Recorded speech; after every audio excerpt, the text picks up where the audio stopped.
ఇప్పుడైతే మనం సింపుల్గా ఎగ్ కర్రీ ఎలా చేయాలో చూద్దామండి. ఫస్ట్ ఆయిల్ వేసుకొని ఆనియన్స్ బాగా ఫ్రై చేసుకోవాలి. తర్వాత త్రీ ఎగ్స్ బాయిల్ చేసుకోవాలి.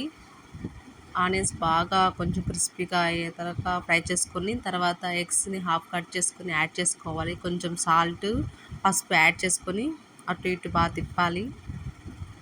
కొంచెం బాగా అలాగే ఫ్రై అయ్యాక మనం దానికి తగినంత కారం, పెప్పర్ వేసి బాగా కొంచెం మిక్స్ చేసుకున్నాక సింపుల్గా మనకి ఎగ్ కర్రీ అయితే రెడీ అయిపోతూ ఉంది. బాగుంటుంది ఫ్రెండ్స్, టేస్ట్ చాలా బాగుంటుంది రైస్లోకి. ఒకసారి ట్రై చేయండి.